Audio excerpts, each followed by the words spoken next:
Assalamualaikum warahmatullahi wabarakatuh. Perkenalkan, nama saya Dinawati dengan NIM 2012 30 3. Saya dari Lokal 6 di Pendidikan Agama Islam. Nah, di sini saya akan menjelaskan terkait lafaz dari segi sifat al-taklifi, yaitu al-amar atau kata perintah. Dengan dosen pengampu yaitu Ibu Rina Juliana MPD. Yang pertama yang akan kita bahas yaitu pengertian al-amr itu sendiri. Nah, al-amr secara etimologis, al-amr itu berasal dari bahasa Arab yaitu amaro, yang dimana artinya perintah atau tuntutan. Sedangkan secara terminologi, dalam kitab Wahbah al-Zuhaili, al-amr itu adalah perintah dari pihak yang lebih tinggi, misalnya seperti Allah dan Rasul kepada orang yang lebih rendah atau mukallaf, untuk melakukan suatu perbuatan secara tegas dan mengikat. Nah, yang kedua yang akan kita bahas yaitu klasifikasi al-amr. Klasifikasi al-amr terbagi menjadi dua, yaitu yang pertama ada berdasarkan bentuk lafaz atau sigot. Kemudian ada klasifikasi amar berdasarkan ketegasan tuntutannya. Nah, untuk klasifikasi al-amr berdasarkan lafaz sigot yaitu ada 4. Yang pertama, al-amr. Al-amr itu sendiri merupakan kata perintah kerja secara langsung dan memiliki bentuk paling jelas, contohnya seperti mendirikan sholat, dan itu terdapat di dalam Quran Surah Al-Baqarah ayat 43. Kemudian yang kedua ada isim masdar. Isim masdar kata benda pengganti fi'il amar untuk menegaskan objek perintah.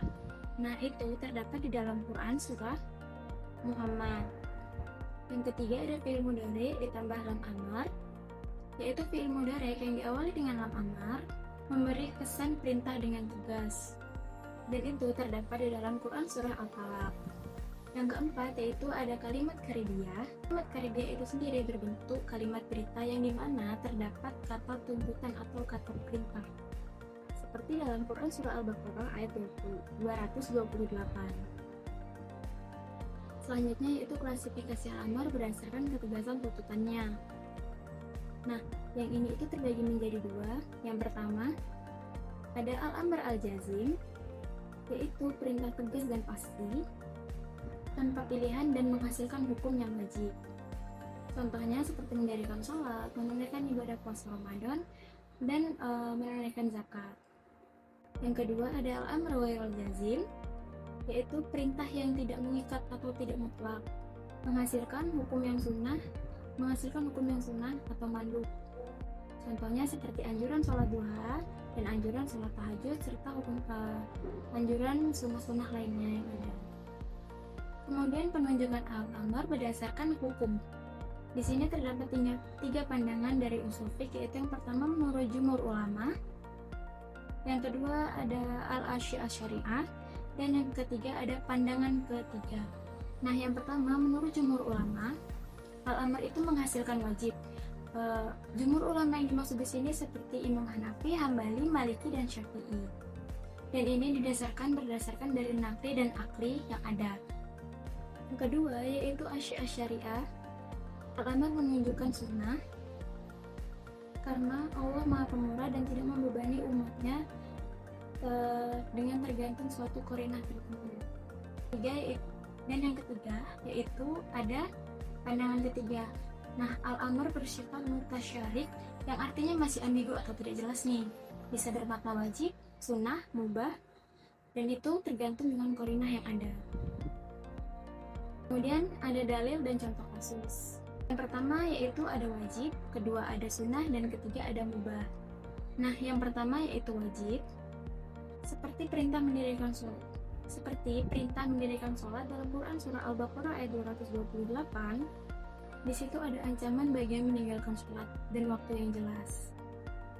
Kalau sunnah itu sendiri seperti perintah sholat witir, yang dimana itu menjadi sunnah karena ketentuannya yang wajib itu hanya 5 waktu. Sedangkan mubah itu sendiri perintah bertebaran di muka bumi setelah melaksanakan sholat Jumat, dan itu merupakan suatu bentuk kebolehan. Selanjutnya ada kaidah dan pertimbangan. Kaidah yaitu setiap perintah itu menunjukkan kewajiban, namun dapat berubah apabila terdapat suatu qarinah. Misal yang pertama ada konteks bahasa, yang kedua ada asbabun nuzul, Yang ketiga, ada ayat dan hadis pendukung yang lain. Yang keempat, ada pendapat para sahabat. Kemudian yaitu analisis penulis. Menurut pandangan para jumhur ulama, al-amr pada dasarnya menunjukkan suatu kewajiban. Ini dinilai paling kuat secara metodologis dan didukung oleh dalil nakli dan akli maupun secara logis dalam kebahasaan Arab. Namun, teks syariat menunjukkan ungkapan perintah dipakai dalam beragam situasi dan tujuan tertentu. Kemudian, pendekatan yang menyeluruh yang menggabungkan analisis bahasa Arab dan muqasyitah syariah sangat penting dalam penentuan hukum dari lafaz al-amr itu sendiri. Apa yang kita bahas tadi dapat kita tarik 3 kesimpulan. Al-amr adalah perintah dari pihak yang lebih tinggi kepada pihak yang lebih rendah untuk melakukan suatu perbuatan atau suatu tuntutan. Dan yang kedua, amr dibedakan dari segi sigot.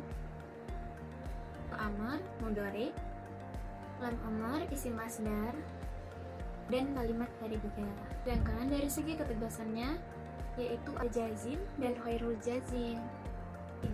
Menurut mayoritas ulama, menunjukkan wajib dapat bergeser menjadi sunnah apabila terdapat qarinah. Wassalamualaikum warahmatullahi wabarakatuh.